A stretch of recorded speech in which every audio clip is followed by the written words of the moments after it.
Olha, essa musiquinha já no domingo de manhã assim é muito, eu diria, excitante, não é? Porque faz a gente voltar no tempo aí, lembrando dos tempos da época da discoteca. Aliás, eu estou recebendo um amigo aqui que tem a impressão que a referência vai bater mais ou menos nessa época aí, final dos anos 70, início dos anos 80. E eu tenho um prazer enorme em trazê-lo aqui sempre que eu posso, porque eu sei que ele é uma pessoa extremamente ocupada. Eu estou aqui com César Romão, escritor e palestrante, amigo querido. Em primeiro lugar, obrigado por você ter vindo, viu? E só para registrar que a Thaís, tua esposa, está aí, e a dona Marta também. Hoje você trouxe a mãe. Hoje eu que trouxe maravilha. A mãe, hoje eu trouxe a esposa. Aham. A mãe é sua fã, hein? E eu sou fã dela também. Olha o filho que ela fez aí. Lá. Ô César, você estava me dizendo que você já está com 25 livros ao longo de uma carreira de quanto tempo? Eu comecei a escrever em 90. Em 1990. Aliás, eu quero deixar aqui para os seus ouvintes uma informação importante. Pois não. Paulo Leone foi praticamente o primeiro microfone. Você vê que ninguém é ficou perfeito à minha frente, na carreira. na minha carreira, perguntando. Eu tinha acabado aquela semana que eu tinha lançado o livro A Semente de Deus. Verdade, cara. Nós estávamos em Florianópolis, é verdade, junto com o nosso queridíssimo Ronaldo Cortes, a Helena. Uhum. E... O prêmio existe ainda? Não, o prêmio até o momento não mais. Sei. Até o momento não. Thaís, não há a menor vontade de reiniciar? Você tem uma família grande lá, a Helena, tua mãe. Esses dias eu estava olhando uma foto em que está todo mundo junto. Você sabe que aquele prêmio, a Thaís fala uma coisa e é uma grande verdade. Aquilo era muito ele, né? Era muito cap de o ouro, jornalista. super cap de ouro. Era muito o jornalista Ronaldo Cortes, né? Eu acho até que a Thaís tem razão quando fala não há prêmio sem ele, a presença né? do meu pai, ele, não é? É. Eu tive o prazer de estar lá várias vezes e era um prêmio reconhecidamente pelo Brasil inteiro. Um cara que era super fã, que falava constantemente, era o próprio Faustão, né? Exatamente. Sempre lá, alô, Ronaldo Cortes, super recebeu, cap de ouro recebeu e tal. várias vezes. Aliás, grandes artistas passaram por ali, as pessoas que naquele ano, naquele momento estavam em evidência, era natural serem laureados pelo Inclusive troféu. o Paulo Leone. Eu tive a oportunidade de estar lá algumas vezes, mesmo porque a amizade, não é? É que me impelia a receber. Eu acho que é não tanto pelo mérito, mas mais pela amizade que eu tinha com o Ronaldo, viu? Você estava começando na TV naquela época. Né? São 26 anos passados já, assim. Bom, você estava me dizendo Semente de Deus, o primeiro livro, e daí vieram mais 24. E claro que sempre o mais recente é importante a gente falar. Deixa eu mostrar aqui que livro é esse, me fale um pouco do conteúdo dele, enfim. Esse livro, ele tem como título O Seu Futuro Depende de Você. E ele é um livro que tem auxiliado muita gente, tem sido adotado por muitas empresas e é tema da principal palestra que eu realizo. A minha palestra mais solicitada é justamente ao tema desse livro. O seu futuro depende de você. Ou você constrói o seu futuro, ou você irá viver com o futuro disponível nas prateleiras do mundo, e certamente não será esse o que te fará feliz. As pessoas hoje vivem da seguinte maneira: administram os seus problemas, engavetam os seus sonhos e ficam passeando pelas criptas do aqui jaz o meu sonho de ser feliz, aqui jaz o meu casamento, aqui jaz a minha faculdade, aqui jaz aquilo que eu queria. E depois, Paulo, elas ficam escravas do quando. Quando o governo mudar. Quando eu tiver dinheiro. Quando meu filho, quando a minha filha. E existe um outro drama também, uma síndrome, que eu chamo de a síndrome do regador de grama. O regador de grama, onde ele joga água longe, mas no pé dele é seco. Só molha se vazar. Então ele não consegue regar onde ele fica ali. E muita gente hoje joga energia para muito longe dela. Por exemplo, a pessoa está num emprego e fala assim, olha, aqui eu não vou me dedicar. Eu só vou me dedicar quando eu estiver no emprego que eu quero. A pessoa está numa universidade e fala, bom, eu estou fazendo essa universidade, mas não é a que eu quero. Eu só vou estudar mesmo quando eu estiver fazendo aquela que eu quero. As melhores coisas da nossa vida são aquelas que estão ao alcance das nossas mãos neste exato momento. Então, estica a tua mão, passa. O que você conseguir pegar é a sua melhor oportunidade, é o que você tem de melhor nesse momento. A gente sabe que é uma prática natural das empresas, e aí a gente já vai para um lado corporativo, não é? E tem a impressão que normalmente deve ser o foco das suas palestras. trazerem ou levarem pessoas, como é o teu caso, para ministrar palestras, enfim. Só que essa prática, na época que nós nos conhecemos, era uma coisa que não era exercitada, não acontecia. Na tua visão, na tua leitura, enfim, o que você acha que levou as pessoas a ir buscarem informações, essa abertura de caminho, esse mostrar a direção? Porque, Paulo, de repente, parece que é um modismo, não é? Mas Ou é uma necessidade? Ou são os dois? Tem um pouco dos dois. Eu me recordo, eu não comecei a minha carreira como palestrante, eu comecei como escritor. E eu me recordo quando A Semente de Deus foi publicada, fez um sucesso tremendo, ainda faz em mais de 50 países. É um livro que você pode ler em russo, em espanhol, italiano e tantos outros idiomas. As pessoas me ligavam lá no escritório e diziam: Romão, você só escreve ou fala. Você não quer vir aqui contar a história do seu livro? Então foi aí que eu comecei a fazer palestras.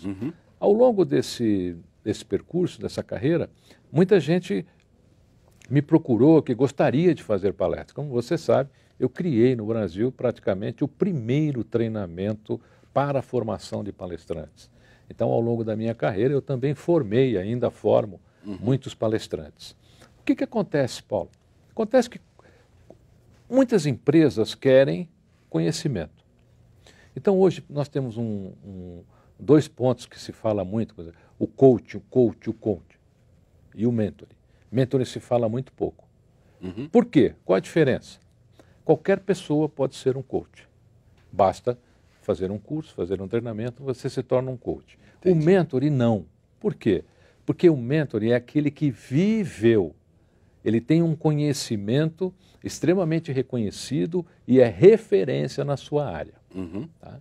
Então, durante toda a minha carreira, eu sempre procurei mentores, sempre procurei aprender com aqueles que realmente estavam vivendo. Toda a minha carreira de livros, de literatura, foi inspirada em Og Mandino, o escritor que mais vendeu livros no mundo depois da Bíblia.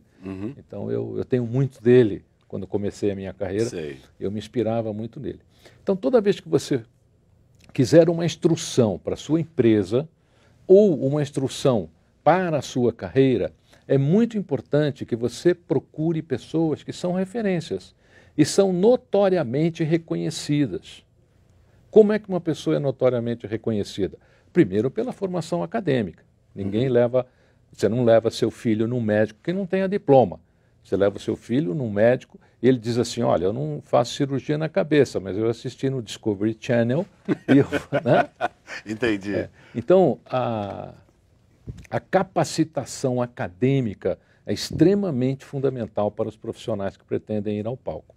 Então, ou o profissional é referência naquele assunto, ele tem uma formação acadêmica consistente, aí ele pode ensinar. Porque ele vai ensinar coisas que não vão te colocar em perigo na sua vida. Porque o que eu vejo hoje? Eu vejo um movimento assim: vamos ser motivados. Motivação é um perigo, Paulo. Essa coisa da motivação é um perigo. Por quê? Motivação é uma potência, mas toda potência precisa de controle. O que eu vejo hoje? Um monte de gente motivada sem controle. Há, às vezes, me permita, uma confusão entre lavagem cerebral com motivação. Existe. Tem gente que diz que é a mesma coisa. Eu ouço muito isso. Às vezes religião à parte, não é? Às vezes o empresário me chama e fala: Romão, vem um pessoal aqui, fez uma lavagem cerebral no meu pessoal que durou uma semana. Né? Então, finito. É finito. Por que o mentor e a pessoa extremamente qualificada academicamente pode fazer a diferença? Porque ela vai ensinar coisas que você vai poder praticar durante toda a sua permanência dentro daquele assunto, dentro daquele tema. E talvez pelo resto da sua vida. Quer dizer, assumir uma informação, assimilar acima de tudo e exercitar essa informação com uma prática cotidiana e aproveitando na acepção literal da palavra, quer dizer, assimilar mesmo, trazer para dentro de si. Olha, você foi muito gentil, autografou o livro para mim. Aliás, esse ano nós temos Copa do Mundo na Rússia, até aí novidade nenhuma para ninguém, não é? E você tem livros, são 10 livros que você tem lançados, editados na Rússia? Exatamente, são 10 títulos na Rússia. Aliás, aos brasileiros que vão à Rússia, se não quiserem ler alguma coisa lá, podem. O único problema dos meus livros na Rússia é que estão em russo, tá? Então você vai ter que saber ler em russo. Desses 25 livros, você disse que 10 foram lançados. E os outros, os demais, contabilizam 50 países? 50 países. Então Puxa hoje vida. Eu faço muito sucesso na Itália, na própria Rússia, na Espanha, América Latina toda. Isso é uma coisa interessante, Paulo, e eu recebo muita correspondência desses países. Você sabia que os problemas deles são os mesmos que os nossos? Ser humano é ser humano, né? Não, eles reclamam das mesmas coisas. Eles reclamam da política. Em relacionamento, então, é idêntico. Eu tenho um livro que chama Só o Amor Não Basta. Sim. E eu recebo cartas, por exemplo, da Itália, e olha a primeira reclamação das mulheres. Pô, Sérgio Romão, eu vou discutir o relacionamento do meu marido um pouco antes da gente dormir, e ele dorme e não me escuta. Olha, eu quero que você conclua esse raciocínio, só o amor não basta. Claro que você, como um homem literado, ele já emenda. Eu vou voltar, nós vamos um pequeno intervalo comercial, eu vou pedir licença a você, e depois do comercial a gente vai falar por que, verdadeiramente, eu quero ouvir outros exemplos, né? Porque só o amor não basta. Nós vamos e voltamos. Até já.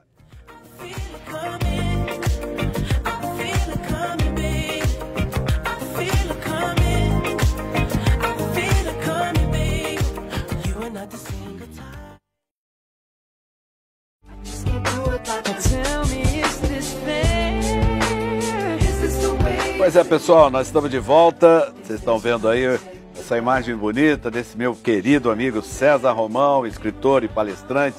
Claro que eu estou fazendo aqui a menção, porque você está ligando o televisor agora, evidentemente na audiência rotativa da televisão, não é? Fala, mas quem é esse jovem que a gente está aqui batendo papo?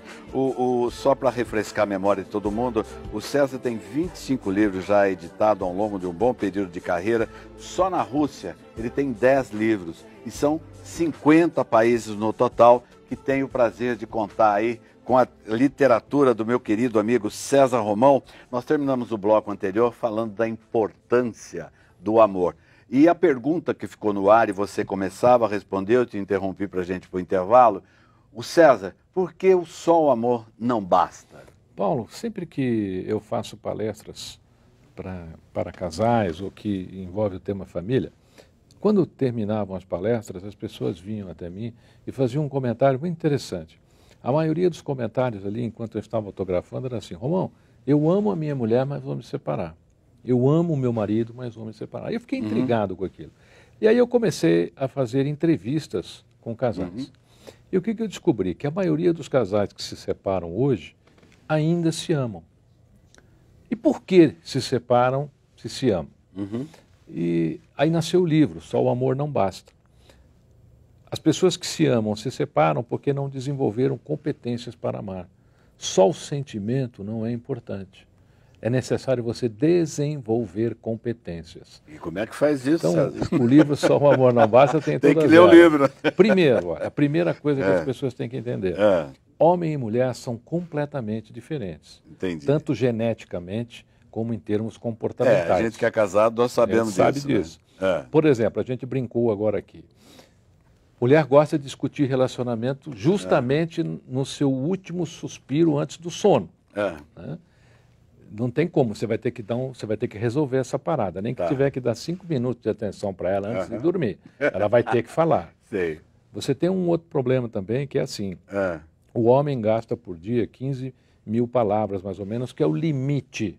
Por isso, quando o homem chega em casa, ele fica quieto, minha querida amiga. Porque ele já usou todas. A mulher tem capacidade por volta de 28 mil palavras. É por isso. Ela usa 18 na rua, trabalhando com as amigas. Quando ela chega em casa, meu querido amigo, ela tem ainda 10 mil para soltar no uso diário. Então, você vai ter que ouvir. Você faz alguma coisa para a mulher, por exemplo, você pega lá a sua toalha molhada, coloca no edredom. Novinho. Primeira vez ela vai chamar a sua atenção. Na segunda... Você vai fazer a segunda. Na terceira, Paulo, vira ofensa. Sim. Aí dá aquela briga. Porque você ofende, você não acredita. Fala, mas só por causa disso? Não, não é só por causa disso. É porque a terceira vez de algo assim se torna uma ofensa para a mulher. Então o livro ele tem todas as diferenças entre homem e mulher. E como é que o homem deve agir e como é que a mulher deve agir. É um livro para, assim, ó, você compra 2. Um para você e um para ela. Aí os 2 vão ler junto e vão dizer, acabou a leitura? Acabou. Começa a colocar em prática. Entendi. Você sabe que outra coisa que irrita demais as mulheres... Pois não. E eu vou contar para vocês, meninas, acreditem, é verdade. Às vezes a mulher chega em casa, o cara está deitado no sofá, assistindo o nosso querido amigo Faustão, de chinelão, e aí ela diz assim para ele, o que você está pensando? Ele fala, nada. É verdade, Paulo. Ele não está pensando nada, ele não pensa nada. Porque o homem ainda tem DNA da caverna. De vez em quando, minha amiga, ele volta para a caverna mesmo. Ele tem várias partes vazias dentro do cérebro dele. E às vezes ele entra nessa parte vazia e fica lá, mas a mulher não acredita nisso. É verdade, não precisa brigar mais com ele por causa disso. César, a experiência leva a esse tipo de analogia? Só a experiência. Experiência e pesquisa. Sei. Porque todas essas analogias são baseadas nisso. Inclusive o livro foi fruto de pesquisa. Fora esse tema relacionamento, não é? Eu queria que você diversasse mais sobre outros livros que você, afinal de contas, são 25. Eu tenho um livro que eu gosto muito, que chama-se Um Homem e Seus Discípulos. Esse livro conta os bastidores da vida de Jesus. São revelações muito legais. O que acontece? Essas revelações, elas são conhecidas, mas não são divulgadas. Então vamos supor, você quer descobrir o que aconteceu com cada discípulo de Jesus. Como é que ele morreu? Você tem lá. Você quer descobrir o que aconteceu com as relíquias de Jesus. O que são as relíquias? Então, a coroa de espinho, o manto, os pedaços da cruz, os pregos da cruz. Os pregos supostamente foram descobertos por Helena, a mãe do imperador Constantino, que fez dos pregos, né, uma peça para o seu cavalo, porque ela foi a pessoa que mais procurou as relíquias de Cristo. Então lá você vai descobrir por que nós temos essa Bíblia hoje, graças ao Concílio de Nicéia, onde o imperador Constantino unifica o império, quais são os textos que ele colocou, que foram aprovados, que não foram, por que nós chegamos até essa Bíblia que nós temos hoje. Você vai descobrir lá também a existência de alguns amigos de Jesus. E um principal amigo que não chegou a conhecê-lo, mas foi um grande divulgador. E as pessoas acham que Cristo só se relacionava com pessoas humildes, e não é verdade. Ele, por exemplo, era muito auxiliado, ele tinha como seguidor Filão de Alexandria, que era um homem muito poderoso e que praticamente ajudava os discípulos a circularem pelo César, mundo. procede a informação de que Jesus não era de uma família de poucas posses? Olha, eu vou te contar, bacana a sua pergunta, sabe por quê? Os primeiros exemplares dos evangelhos foram escritos em gregos. Por exemplo, em grego, Jesus é chamado de tecton. Tecton em grego não significa carpinteiro, significa pedreiro. Sei. Isso é uma realidade, porque naquela época a maioria das peças eram de pedra, não eram de madeira. Sim. Inclusive a cidade onde Jesus nasceu, supostamente era uma cidade de muita pedra. Agora pesquisas acabaram revelando isso, né? Uma camada de pedra muito grande. Quem mexia com pedra naquela época eram pessoas que provavelmente seriam de uma classe média. Então não era assim uma classe tão carente, não era uma família tão carente. Era como você mexer com, por exemplo, uma loja de carro hoje, quem tem uma loja de carro, né? Carros importados. Então, ser pedreiro e não carpinteiro naquela época era um status importante. Relevante. Está terminando o nosso tempo? César Romão, eu tô indo me sentindo vazio, porque você tem tanta informação para dividir conosco, e a gente sabe, você sabe disso, você está lá na Rádio Mundial, teu programa vai ao ar aos domingos. Todo domingo, 18h30, 95.7 FM, aqui nessa região aqui da Band, é uma audiência impressionante. Que maravilha. Aliás, estou esperando você lá. Vamos lá, se Deus quiser. Aliás, eu queria só fazer a referência aqui, deixar nesse, né, nós estamos gravando numa terça-feira, você está aí nos vendo no domingo. Hoje foi o dia que faleceu o Paulo Barbosa, que era um companheiro de rádio seu lá também. Exatamente. Né? Paulo, nós gravávamos grande nome juntos. do rádio. Eu, inclusive, fazia muito o programa dele, fomos amigos há muitos anos. E faleceu no Dia da Voz, inclusive. Né? Pois é, você vê que são coisas e coincidências da vida, né? Que hoje, terça-feira, é o Dia da Voz. Falando em voz, perdoa aí, mas é uma gripe muito forte.